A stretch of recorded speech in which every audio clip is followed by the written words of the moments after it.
ಎಲ್ಲರಿಗೂ ನಮಸ್ಕಾರ. ಪುಷ್ಪಾಸ್ ಕಿಚನ್ಗೆ ಸ್ವಾಗತ. ಇವತ್ತಿನ ದಿವಸ ನಾನು ನಿಮಗೆಲ್ಲ ಆಣ ಮಾಡದನ್ನ ರವೆ ಉಂಡೆ ಹೆಂಗೆ ಮಾಡೋದು ಅಂತ ಹೇಳ್ಕೊಡ್ತೀನಿ. ಆಣ ಮಾಡುವಂಗಿಲ್ಲ ಮತ್ತು ರವೆನ ಹುರಿಯುವಂಗಿಲ್ಲ. ಭಾಳ ಸರಳವಾದ ವಿಧಾನದಲ್ಲಿ ಮತ್ತು ಇದಕ್ಕೆ ಮಾವ ಕೋವಾ ಮಿಲ್ಕ್ ಪೌಡ್ರ್ ಏನನ್ನೂ ಹಾಕದನ್ನು ಭಾಳ ಸರಳವಾದ ವಿಧಾನದೊಳಗೆ ರವೆ ಉಂಡೆ ಹೆಂಗೆ ಮಾಡೋದು ಅಂತ ಹೇಳ್ಕೊಡ್ತೀನಿ. ದಯವಿಟ್ಟು ವಿಡಿಯೋನ ಸ್ವಲ್ಪ ಸ್ಕಿಪ್ ಮಾಡ್ದೆ ಪೂರ್ತಿಯಾಗಿ ನೋಡಿರಿ.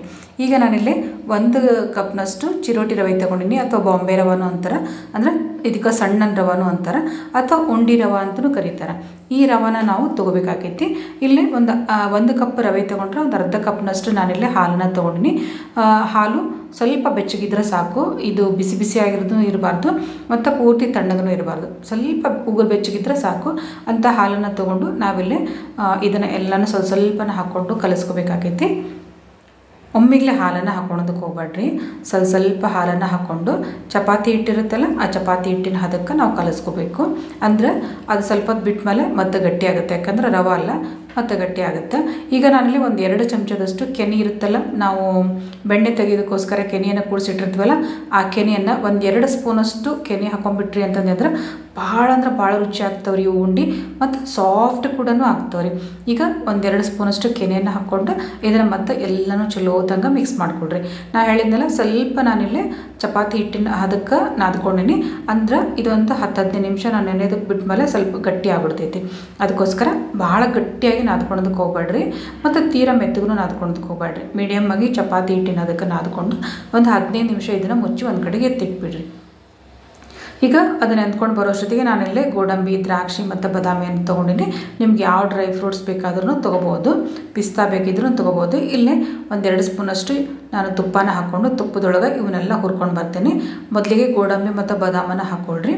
ಇದು ಎಲ್ಲ ಸ್ವಲ್ಪ ತುಪ್ಪದೊಳಗೆ ಕರೆದು ಆದಮೇಲೆ ಲಾಸ್ಟಿಗೆ ದ್ರಾಕ್ಷಿಯನ್ನು ಹಾಕ್ಕೊಳ್ರಿ. ಇಲ್ಲಾಂದ್ರೆ ದ್ರಾಕ್ಷಿ ಬೇಗ ಸೀದೋಗ್ಬಿಡುತ್ತೆ, ಅಂದ್ರೆ ಜಲ್ದಿ ಉಬ್ಬಿ ಬಿಡುತ್ತೆ ಅದು ದ್ರಾಕ್ಷಿ. ಅದಕ್ಕೋಸ್ಕರ ಒಂದು ಸ್ವಲ್ಪ ಇದನ್ನು ಲಾಸ್ಟಿಗೆ ಹಾಕ್ಕೊಳ್ರಿ. ಹಾಕ್ಕೊಂಡು ಇದನ್ನೆಲ್ಲ ಸ್ವಲ್ಪ ತುಪ್ಪದೊಳಗೆ ಹುರ್ಕೊಂಡು ಇದನ್ನು ಒಂದು ಕಡೆಗೆ ಎತ್ತಿಟ್ಕೊಂಡು ಬಿಡ್ರಿ. ಈಗ ನೋಡಿರಿ, ಒಂದು 15 ನಿಮಿಷ ಆಯ್ತು. ರವೆ ಚಲೋ ತಂಗ ನೆಂದೈತಿ ಹಾಲೊಳಗೆ. ನೆಂದಾದ್ಮೇಲೆ ಸ್ವಲ್ಪ ಒಂಚೂರು ಇದನ್ನು ಮಿತ್ಕೊಳ್ರಿ ಕೈಯಿಂದ. ಒಂದು ಸ್ವಲ್ಪ ಬೇಕಿದ್ರೆ ಕೈಗೆ ತುಪ್ಪ ಹಚ್ಕೊಂಡು ಮಿತ್ಕೊಳ್ರಿ. ನೋಡಿರಿ ಎಷ್ಟು ಗಟ್ಟಿ ಆಗೈತಿ ಇದು. ಇದೊಂದು 15 ನಿಮಿಷ ಬಿಟ್ಟ ಮೇಲೆ ಎಷ್ಟು ಗಟ್ಟಿ ಆಗುತ್ತೆ. ಅದಕ್ಕೆ ನಾನು ಹೇಳಿದ್ದೆ ನಿಮಗೆ ಭಾಳ ಗಟ್ಟಿಯಾಗಿ ನಾದ್ಕೋಬೇಡ್ರಿ ಅಂತಂದೇಳಿ. ಈಗ ಇದನ್ನು ಚಪಾತಿ ಉಳ್ಳಿಗತ್ತೆ 2 ಉಳ್ಳಿ ಮಾಡ್ಕೊಂಡಿನಿ ನಾನು. ಈ ರೀತಿಯಾಗಿ 2 ಉಳ್ಳಿಯನ್ನು ಮಾಡ್ಕೊಳ್ರಿ. ಮಾಡಿಕೊಂಡು ಇದಕ್ಕೆ ಬೇಕಿದ್ರೆ ಒಂದು ಸ್ವಲ್ಪ ತುಪ್ಪ ಹಚ್ಕೊಳ್ರಿ. ಕೆಳಗಡೆ ಅಥವಾ ಮೇಲೆ ಸ್ವಲ್ಪ ತುಪ್ಪ ಹಚ್ಕೊಂಡು ಇದನ್ನು ಚಪಾತಿ ಲಟ್ಟಿಸ್ದಂಗೆ ಲಟ್ಟಿಸ್ಕೊಳ್ರಿ. ಭಾಳ ದಪ್ಪನೂ ಲಟ್ಟಿಸೋದಕ್ಕೆ ಹೋಗ್ಬೇಡ್ರಿ, ಮತ್ತು ಭಾಳ ತೆಳ್ಳಗೂ ಲಟ್ಟಿಸೋದಕ್ಕೆ ಹೋಗ್ಬೇಡ್ರಿ. ಮೀಡಿಯಮ್ ಆಗಿ ಲಟ್ಟಿಸ್ಕೊಡ್ರಿ. ಈ ರೀತಿ ನೋಡಿರಿ, ಈ ರೀತಿಯಾಗಿ ಚಪಾತಿಗತ್ತೆ ಲಟ್ಟಿಸ್ಕೊಡ್ರಿ. ನೋಡಿರಿ, ಇಷ್ಟು ಲಟ್ಟಿಸ್ಕೊಂಡೆ ನೋಡಿರಿ. ನಾನು ತೀರಾ ದಪ್ಪನೂ ಅಲ್ಲ, ತೀರಾ ತೆಳ್ಳಗೂ ಅಲ್ಲ. ಈಗ ಹಂಚು ಕಾದೈತಿ ಚಲೋ ತಂಗ. ಕಾದಿರುವಂಥ ಹಂಚಿಗೆ ಮೀಡಿಯಮ್ ಫ್ಲೇಮ್ ಇಟ್ಕೊಂಡು ನೀಟಾಗಿ ಬೇಯಿಸ್ಕೊಳ್ಬೇಕು. ಬೇಯಿಸ್ಕೊಳ್ಳೋ ಪ್ರೊಸೆಸ್ ಅಂತೂ ಭಾಳನ ಇಂಪಾರ್ಟೆಂಟ್ ರೀ. ಇಲ್ಲಿ ಇದು ಸರಿಯಾಗಿ ಬೇಯಲಿಲ್ಲ ಅಂತಂದ್ರೆ ಅಂದ್ರೆ ಉಂಡೆ ಚಲೋ ಆಗೋದಿಲ್ಲ. ಅದಕ್ಕೆ ಒಲಿನ ಸ್ವಲ್ಪ ಮೀಡಿಯಮ್ ಟು ಲೋ ಮಾಡಿಕೊಂಡು ಸರಿಯಾಗಿ ಕೆಳಗೆ ಮೇಲೆ ಎಲ್ಲ ಬೇಯಿಸ್ಕೊಳ್ರಿ. ಮತ್ತು ಮೇಲೆ ಸ್ವಲ್ಪ ತುಪ್ಪ ಹಚ್ಕೊಳ್ರಿ. ತುಪ್ಪ ಹಚ್ಕೊಂಡು ಇದನ್ನು ನೀಟಾಗಿ ನಿಧಾನಕ್ಕೆ ಬೇಯಿಸ್ಕೊಳ್ರಿ. ಭಾಳ ಜೋರ ಉರಿ ಇಟ್ಬಿಟ್ರಿ ಅಂತಂದು ಹೇಳಿದ್ರೆ ಏನಾಗುತ್ತೆ, ಒಳಗಡೆ ಎಲ್ಲ ಚಲೋ ತಂಗ ಬೇಯೋದಿಲ್ಲ ಅದು, ಮತ್ತು ಭಾಳ ಸಣ್ಣ ಇಟ್ಟರೂ ಬೇಯೋದಿಲ್ಲ. ಅದಕ್ಕೋಸ್ಕರ ಸ್ವಲ್ಪ ಉರಿಯನ್ನು ಜೋರು ಮಾಡ್ಕೊಂಡು ಸ್ವಲ್ಪ ಸಣ್ಣ ಮಾಡಿಕೊಂಡು ಚಪಾತಿನ ಸರಿಯಾಗಿ ತಿರುಗಿಸ್ಕೊಂಡು ಚಲೋ ತಂಗ ಬೇಯಿಸ್ಕೊಳ್ರಿ. ಇದನ್ನು ತಿರುಗಿಸಾಕೊಂಡ್ಮೇಲೆ ಮತ್ತೊಂದು ಸ್ವಲ್ಪ ತುಪ್ಪ ಹಚ್ಕೊಳ್ರಿ. ತುಪ್ಪ ಹಚ್ಕೊಂಡು ನೀಟಾಗಿ ನಿಧಾನಕ್ಕೆ ಬೇಯಿಸ್ಕೊಳ್ರಿ. ನಾ ಹೇಳಿದ್ನೆಲ್ಲ ಬೇಯಿಸೋ ಪ್ರೊಸೆಸ್ ಭಾಳನ ಇಂಪಾರ್ಟೆಂಟ್. ಇಲ್ಲೇ ನಿಧಾನಕ್ಕೆ ಸ್ವಲ್ಪ ಟೈಮ್ ತೊಗೋತಿದ್ದು ಬೇಯಿಸೋದಕ್ಕೆ. ಈ ರೀತಿಯಾಗಿ ಕೆಳಗೆ ಮೇಲೆ ಒಂದು 2-3 ಸಲ ಹಾಕ್ಕೊಳ್ರಿ. ಇದು ಕಪ್ಪಾತು ಅಂದ್ರೆ ಮತ್ತು ಉಂಡೆ ಎಲ್ಲ ಕಪ್ಪಾಗ್ಬಿಡ್ತಾವೆ, ಅದಕ್ಕೋಸ್ಕರ ಕಪ್ಪಗೆ ಆಗಬಾರ್ದು ಇದು. ಈಗ ನೋಡಿರಿ, ನಾನು ಒಂದು ಚಪಾತಿನ ಈ ರೀತಿಯಾಗಿ ಮಾಡಿಟ್ಕೊಂಡೀನಿ. ಕೆಳಗಡೆ ಮೇಲ್ಗಡೆ ಯಾವ ರೀತಿ ಗೋಲ್ಡನ್ ಕಲರ್ ಬಂದೈತಲ್ಲ, ಇಷ್ಟು ಬಂದರೆ ಸಾಕು, ಚಪಾತಿ ಕರೆಕ್ಟಾಗಿ ಬೆಂದೈತೆ ಅಂತ ಅರ್ಥ. ಈಗ ಇನ್ನೊಂದು ಚಪಾತಿ ಇತ್ತಲ್ಲ, ಅದನ್ನು ಕೂಡ ನಾನು ಒಲೆ ಮೇಲೆ ಹಂಚ್ ಮೇಲೆ ಹಾಕ್ಕೊತೀನಿ. ಹಾಕ್ಕೊಂಡು ಅದನ್ನು ಕೂಡ ಸ್ವಲ್ಪ ತಿರುಗಿಸ್ಕೊಂಡು ನೀಟಾಗಿ ಕೆಳಗೆ ಮೇಲೆ ಎಲ್ಲ ಚಲೋ ತಂಗ ಬೇಯಿಸ್ಕೊಂಡು ಬರ್ತೀನಿ. ನೋಡಿರಿ, ಇದಕ್ಕೂ ಕೂಡ ಮೇಲೆಲ್ಲ ತುಪ್ಪ ಹಚ್ಕೊಳ್ರಿ. 2 ಕಡೆ ತುಪ್ಪ ಹಚ್ಕೊಂಡು ನೀಟಾಗಿ ನಿಧಾನಕ್ಕೆ ಬೇಯಿಸ್ಕೊಳ್ರಿ. ದಯವಿಟ್ಟು ಯಾರು ನನ್ನ ಚಾನಲನ್ನು ಸಬ್ಸ್ಕ್ರೈಬ್ ಮಾಡ್ಕೊಳ್ಳೋದನ್ನು ನೋಡಕತ್ತೀರಿ, ಪ್ಲೀಸ್ ಸಬ್ಸ್ಕ್ರೈಬ್ ಮಾಡ್ಕೊಳ್ರಿ. ಮತ್ತು ಇಷ್ಟ ಆಗಿದ್ರೆ ಕೆಳಗಡೆ ಒಂದು ಲೈಕ್ ಬಟನ್ ಐತಿ, ಲೈಕ್ ಬಟನನ್ನು ಒತ್ತಿಕ್ರಿ. ಮತ್ತು ಹೆಂಗಾಗೈತಿ, ನಿಮ್ಗೆ ಏನು ಅನ್ನಿಸ್ತು ಅಂತ ಒಂದು ಕಮೆಂಟ್ ಮಾಡಿ ತಿಳಿಸ್ರಿ. ಈಗ ನೋಡಿರಿ, 2 ಚಪಾತಿನ ನಾನು ಈ ರೀತಿಯಾಗಿ ಮಾಡಿಟ್ಕೊಂಡೇನಿ. ಇದು ಪೂರ್ತಿಯಾಗಿ ಆರಬೇಕು. ಆರಿ ತಣ್ಣಗಾದ್ಮೇಲೆ ನಾನು ಇದನ್ನು ಮಿಕ್ಸಿ ಮಾಡ್ಕೊಂಡು ಬರ್ತೀನಿ. ಬಿಸಿ ಬಿಸಿ ಇದ್ದಾಗಲೇ ಹಾಕ್ಕೊಳೋದಕ್ಕೆ ಹೋಗ್ಬೇಡ್ರಿ. ಈಗ ನೋಡಿರಿ ಪೂರ್ತಿ ಆರಿ ತಣ್ಣಗಾಗೈತಿ. ಇದನ್ನು ಸಣ್ಣ ಸಣ್ಣ ಪೀಸ್ಗಳನ್ನಾಗಿ ಕಟ್ ಮಾಡಿ ಇಟ್ಕೊಳ್ರಿ. ಕೈಯಿಂದ ಈ ರೀತಿ ಸಣ್ಣ ಸಣ್ಣ ಪೀಸ್ಗಳನ್ನಾಗಿ ಮುರಿದಿಟ್ಕೊಳ್ರಿ. ಮುರಿದು ಇದನ್ನು ಗ್ರೈಂಡ್ರಿಗೆ ಹಾಕ್ಕೊಂಡು ಬರೋಣ ಅಂತ ನೋಡಿರಿ. ಈ ಥರ ಎಲ್ಲನೂ ಪೀಸ್ಗಳನ್ನು ಎಲ್ಲನೂ ಮುರಿದಿಟ್ಕೊಳ್ರಿ ಈ ರೀತಿಯಾಗಿ.